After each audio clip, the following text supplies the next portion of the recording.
Hello, everybody. Welcome back to my podcast, The Upside of Authentic Leadership. Really pleased and honored today to have with us Ambassador Chase Untermeyer.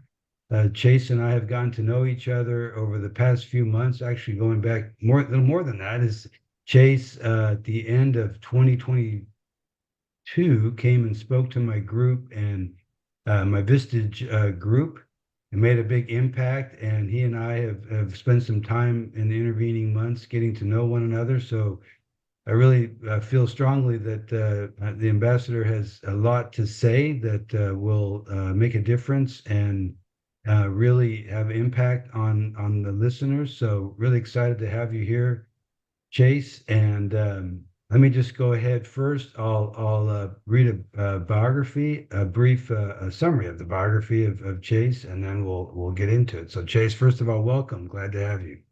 Thank you, Mickey. This is something I've been looking forward to. Great. Me too. So, Chase has held positions at all four levels of government, local, state, national, and international, over a period of more than 40 years, with work in journalism, academia, and business as well. He's a 1968 graduate of Harvard College. He has served in the U.S. Navy during the Vietnam War. He was a Texas state representative and assistant secretary of the Navy under President Reagan, director of presidential personnel, and director of the Voice of America under the first President Bush, and U.S. ambassador to Qatar under the second President Bush. Chase is currently professor of practice at the Hobby School of Public Affairs at the University of Houston. Ambassador Untermeyer is the author of 3 volumes of diary-based memoirs of the Reagan-Bush era and the book, How Important People Act. So once again, welcome to the show, Chase. And really, after having read that summary of your biography, why don't you take us back to the beginning and tell us how you got started in your career as a working in the area of politics and in particular with the Bush family. Well, if you go all the way back, when I was, still in elementary school, I became interested in history and particularly U.S. presidents. My boyhood idol was Theodore Roosevelt. And the lesson I took from that is if you want to do things at a national and international level, that politics is one of the ways to get there. So I, in effect, focused my life on being involved. And when I was 20 years old, still in college, I volunteered in the congressional campaign of a local Houston oil man named George Bush. This was George H.W. Bush, Father Bush. And that opened many doors thereafter, the doors that you mentioned in the bio, but also starting right after that, I was an intern on his congressional staff and got to see him operate at a very granular grassroots level. And then things took off from there. Opportunities begat opportunities. I was elected to the Texas legislature, which I did on my own. But everything after that, the very interesting government positions in Washington and overseas, were the results of President Bush, both Presidents Bush, in their putting trust and confidence in me. So what was the thing that you did that got his attention? Was there something in particular that you did to get on his radar? President Bush, the father? I did. It was during that 1966 congressional campaign in which I did the sort of thing people did in political campaigns in those days. I addressed envelopes and put on stamps, things computers do very well today, but human beings did back then. But what I wanted to do was something more serious, like research. So the campaign manager sent me over to the person in charge of research, and I was asked to do a biographical sketch of the fellow running against Mr. Bush.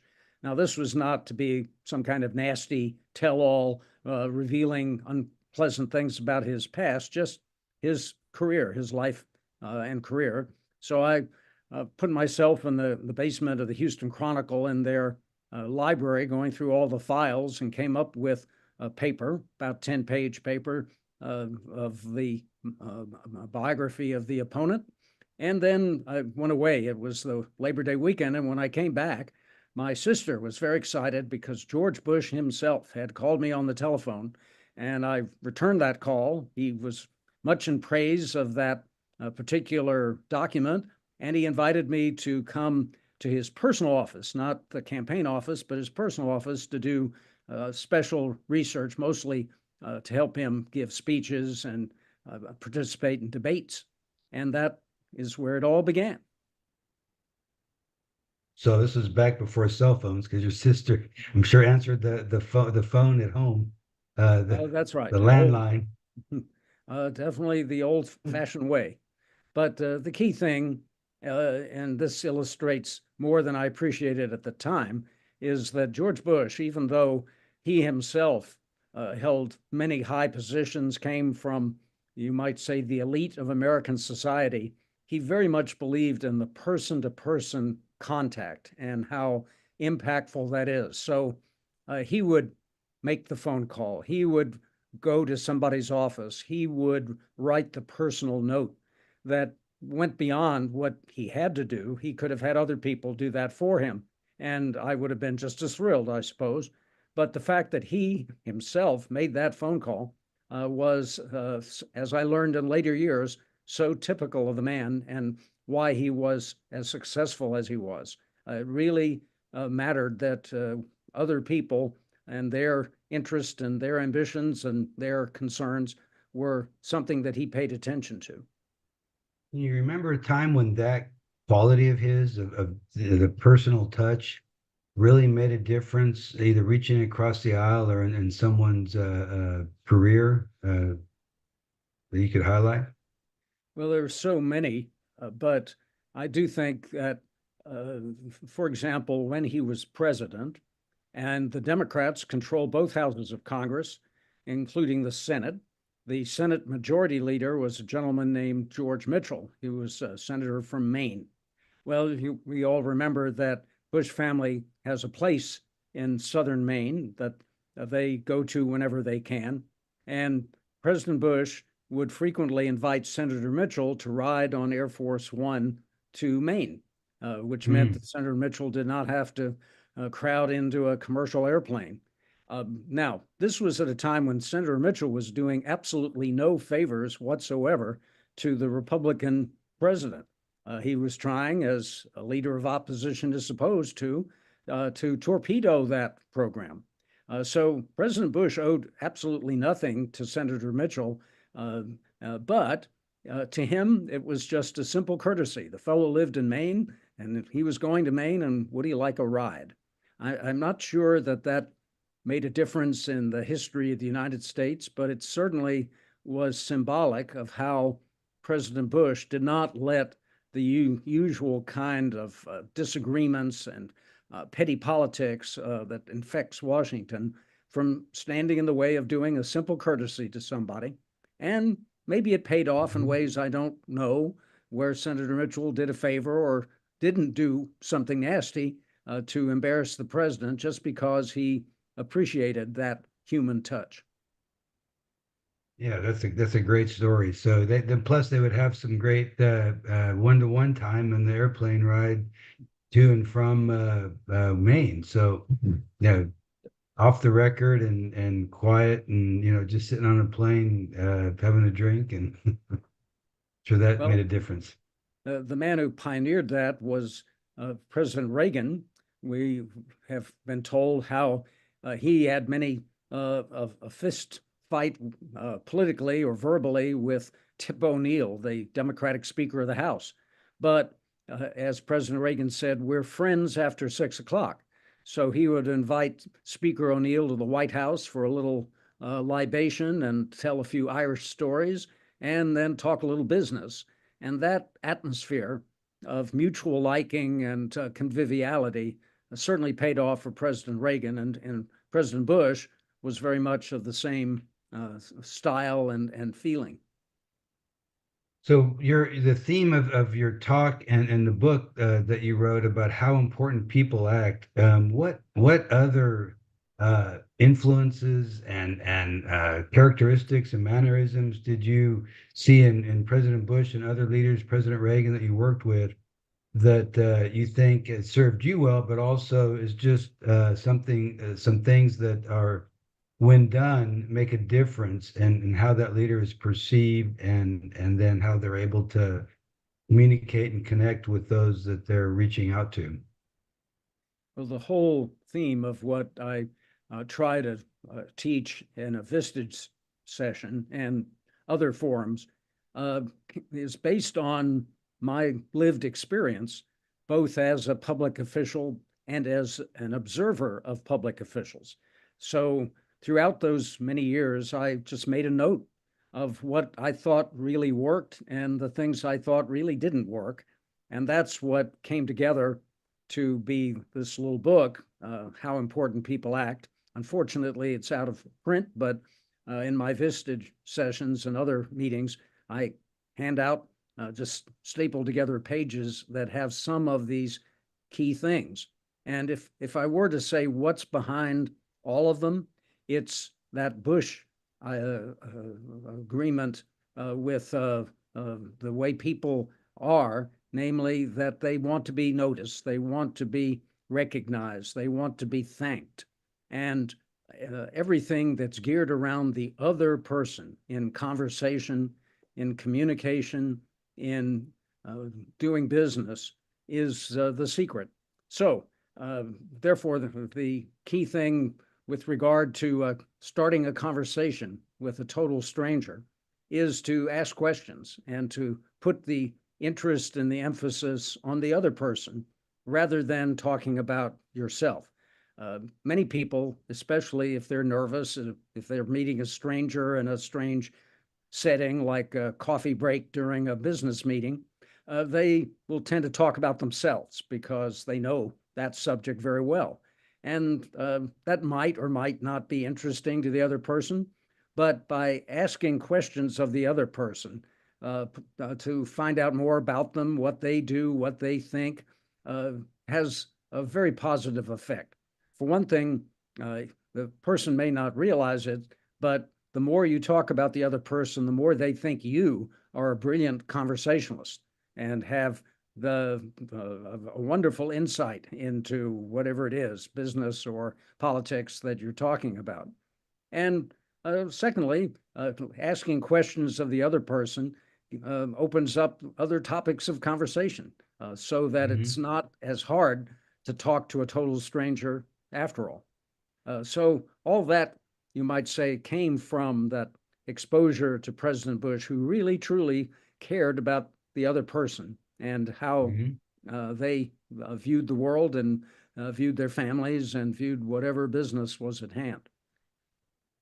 Yeah, that idea, especially, coming from the President of the United States, clearly in every room he was, any interaction, any room where he was meeting and interacting with people, he was the man, right? He was the most important person in the room.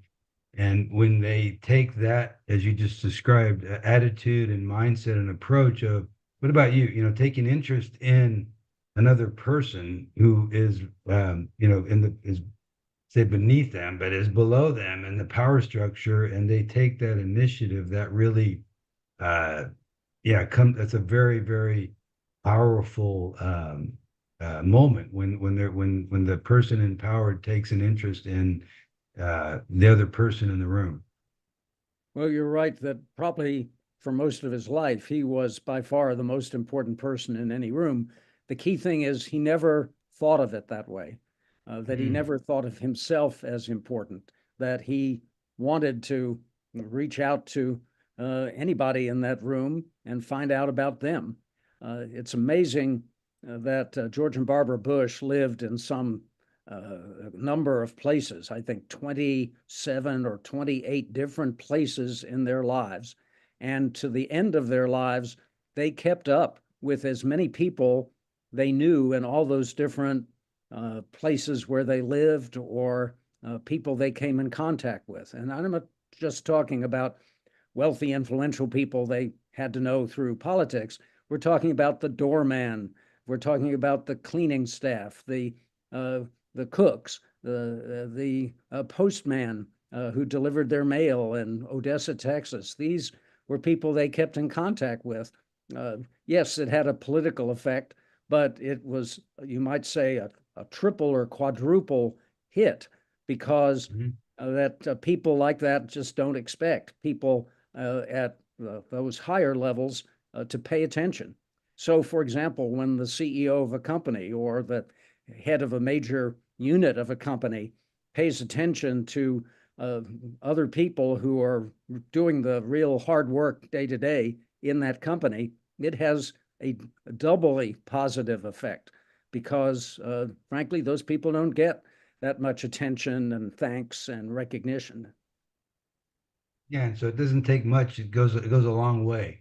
That's something they'll remember. I'm sure if you talk to those postmen and those doormen and those the people that they did keep in touch with, that made a big difference in their lives and really meant something to them. They probably framed those cards and letters and kept them in a box, and it's a family heirloom at this point that they pass on to their kids. And so that's that's a great story, and it says a lot about his character and the kind of person he was. That he didn't just do it, as you said, for the political effect, but because he was actually curious and actually cared about them and had an interest in them. Yes, and I don't want to make him seem that he was just purely angelic. Those kind of gestures did have a positive political effect because people did not expect it. And frankly, in the world of Washington, it's a good rule to pay attention to the junior people because those are the people who are going to come up. And a kind word, a recognition, a gesture to a younger person who in later life rises to important positions and has a bigger voice in national affairs is something that those people never forget. And they will remember that small gesture that perhaps the important person has forgotten, but the junior person will always be grateful. Well, one of the things that's really important in life is the type of legacy you leave and what you're remembered for. And so I'm sure if you asked any of those people, in particular that have risen to power, what kind of person was President Bush? They would talk about those things. The moments they would remember is, I don't know if you remember this, but back in whatever year you took time and you showed an interest in me and you had no reason to, and that what better legacy would you want to leave as someone who had a very important position than that. Well, in fact, at his funeral, a big national event held in the Washington Cathedral in 2018 is the year he died. Uh, the eulogists could have talked about his great achievements in office, about helping to end the Cold War and winning the Gulf War and dealing with the Americans with Disabilities Act. Uh, what they really talked about were his personal human qualities.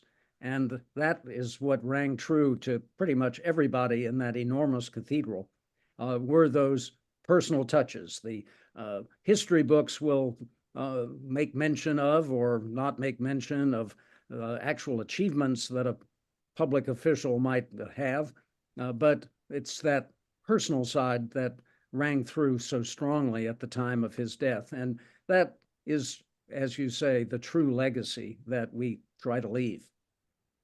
Probably could have passed the microphone around in the event, and everybody could have had their own personal story about a time when President Bush reached out to them or remembered them or said, asked them a question in a meeting or whatever that really made an impact on their lives. And so the next question is, it's in particular in today's environment when it we could definitely use more of that. And not just in politics, but also in business. I mean, and that's, your target audience these days in many ways. So, what would you say to the rising leader where they need to focus on making sure that they're setting themselves up for success and will have the kind of impact that they want to have on their group, on their company, on their team? I'd say the number one thing is that they should not be discouraged by the atmosphere that is particularly true in national government, and probably is also true at senior levels of corporations where politics with a small p, the kind of rivalries and ambition and revenge that can hit any kind of organization, private or public, not to be discouraged by that. That after all, what people can mess up, people can correct. And I am optimistic enough that even in our rather poisonous political atmosphere at this point in American history, that the United States can get through it and will get through it. And I say that with confidence because reading American history, we are constantly reminded of the times when things were far worse in our country, when Americans were much more divided, much more partisan, much more bitter in what they did.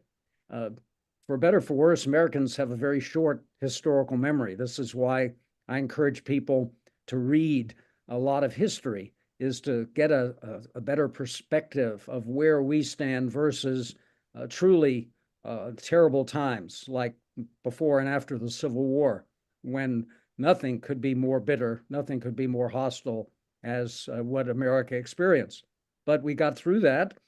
People who worry today about the future of democracy, if they just think back to the Civil War period, we had stolen elections, we had the Ku Klux Klan, we had very deep partisan divisions in our country. And yet, over the course of the next 100 years, African Americans got the right to vote, women got the right to vote, anybody over 18 got the right to vote. So our democracy expanded. And that was after a very, very deep and bitter time. So I'll spare you further history, but just to repeat that I think that we can be and should be more optimistic. And with regard to trying to cure a poisonous atmosphere in whatever setting it might be, I think of the prayer where it goes, Lord, let there be peace on earth and let it begin with me. And I would amend that prayer by saying, Lord, let there be civility and goodwill and let it begin with me. If we expect the other side to come across and be nice or be conciliatory or try to come together and refuse to do it ourselves, then that just bricks in the divisions. So it has to start somewhere, and I recommend it start with us. And That's a us great. in whatever context that might be, not just politics and rancor over national issues, but any other kind of human conflict where it looks like neither side is going to give. You made me think of, I think it was his first inaugural speech. President Lincoln, I think at the very end, talked about appealing to the better angels of our nature. And I love that, and let it start with me, the better angels of my nature, have influence and impact on me and how I show up at the next meeting or at the next interaction, so that I create that environment where it is, maybe we have disagreements, but we're able to work through them. And one of the things, Chase, that you did a really good job of is highlighting other leaders over the course of history and the impact they had and some of their key leadership qualities. Would you like to maybe highlight one or two of them and something that you think is relevant for the listeners and what they did and how the impact that they had? Yes, just to pick two, husband and wife, Franklin and Eleanor Roosevelt. And they were from the highest reaches of American society, They came from wealth and social position. But when they were faced with deep crises, they couldn't use money or social connections to get out of those problems. They had to reach deep inside themselves and summon those kind of human resources which pay off to all of us, not just those individuals. But I like to refer to Franklin and Eleanor Roosevelt because they did have such major challenges in their lives. Start with Franklin Roosevelt. He was a very handsome and charming young man. He had great political ambition. He wanted to follow his idol, which was his distant cousin, Theodore Roosevelt, into politics and eventually to be president. But when he was 39 years old, he contracted polio, which was very unusual for a person in middle age to get polio, but he did, and he was never able to walk again. And it was very important to Franklin Roosevelt as a political leader, not just to walk, but to stand at a lectern and give a speech, because that conveyed strength. This was a time when we had less sensitivity as a people to those who were in wheelchairs or use crutches or otherwise have disabilities. That was, in fact, thought of in Franklin Roosevelt's time 100 years ago as being a sign of weakness and pity. So very important to him to be able to stand and give a speech. And that required using his upper body muscles, which he developed very much, and was able to hold himself at a lectern to give a lengthy speech. But it went beyond that, and that is he came to realize that all of us, regardless of what social position or wealth we come from, all of us are subject to some kind of reversal, an emotional or physical reversal. And that made Franklin Roosevelt, this man of the American aristocracy, particularly sensitive to other people in our society who have bad times. And that came to the fore during the Great Depression, when people lost their homes and jobs and farms. And Franklin Roosevelt was president of the United States. And I really do believe that the fact that he had faced a great crisis and found ways to overcome it is what powered the optimism that he conveyed in his speeches and public acts during the Depression. And of course, during World War II, he was a unifying force. He believed that as a people, we needed to come together in order to achieve victory. He did not believe in dividing people. He was a controversial political figure, but that was not his aim. His aim was to try to bring people together. Meanwhile, his wife, Eleanor, who was the niece of President Theodore Roosevelt, had a great problem with self-regard. She was extraordinarily shy. Her parents died when she was very young. She had a very difficult time appearing in public. And yet, as the wife of a very public man who suddenly got struck by polio and was not able to get out and make speeches for a long while, she forced herself to overcome her reluctance that led to not only helping her husband get back on track politically, but gave herself a major public role as an advocate for America's poor, racial and ethnic minorities, women in general, organized labor. That was Eleanor Roosevelt's message, and she forced herself to be the messenger. And she said, "You must always do the thing that you think you cannot do." And that is what she did to propel herself into a role of leadership. Needless to say, so much more can be said about both those people. And I talk about others like Lyndon Johnson, who came from absolute poverty in the hill country of Texas and achieved great power and importance by sheer force of will and talent that he had to work with people and frankly, to take on allies and mentors like Franklin Roosevelt or the Speaker of the House, Sam Rayburn. So Johnson was born with absolutely nothing and no expectation of success, but he achieved the greatest of success by sheer force of personality and his other gifts. And there are other people we can talk about, famous individuals like Mahatma Gandhi or Martin Luther King or Nelson Mandela, who also had to overcome personal crises and make themselves leaders that way. Mhm. Well, speaking of Eleanor Roosevelt, I was just reading a few days ago about her when Marian Anderson, African American's great singer back in those days, was not allowed to sing at a building controlled by the Daughters of the American Revolution, that she withdrew her membership from that organization in protest, which was at the time a very, very strong message that she was willing to take a stand in a very controversial and difficult time, and that really made a difference, and was noticed as the first lady. So she definitely was a woman of great character. And she made arrangements for Marian Anderson to sing at the Lincoln Memorial. And in many ways, that turned out to be a greater performance and a greater occasion than if the daughters had allowed her to sing in their hall. Right, exactly. So, well, is there anything else, Chase, that you'd like to share that I haven't touched on or asked you about before we close?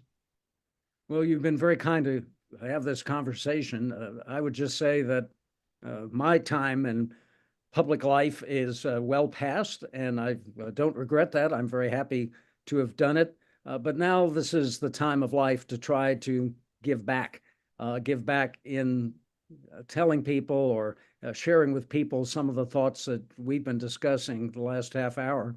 And not just people who are in business at various levels, but also the rising generation of younger people. And I talk to them about some of the very practical things, the do's and don'ts that are in my talk, how important people act, but also that they should be optimistic about the future and know that they are part of the solution to America's problems, not victims. So this Mhm. is my mission at this end of life, to try to be that teacher, that message bringer. Well, that's great. That's one of the things you and I were talking about before we started the podcast. Of really admire you for that, and not just resting on your laurels and riding off into the sunset, but really taking the time and being passionate about sharing your experience with the younger generation. I think you have a very powerful message that is very important in our time, and hopefully we'll catch on and we'll get some legs and help us. As you said, we'll get through this. I agree with you, but definitely need more voices like yours that can harken back to a day when things, the things that we were focusing on at the top levels were what was in the best interest of the country when we needed to, or in the best interest of the organization, and not uh, the negative. So really appreciate you showing up today and giving of your time. And thanks very much, Chase. Well, thank you, Mickey. This has been a wonderful time, and hope it leads to more conversation. Amen.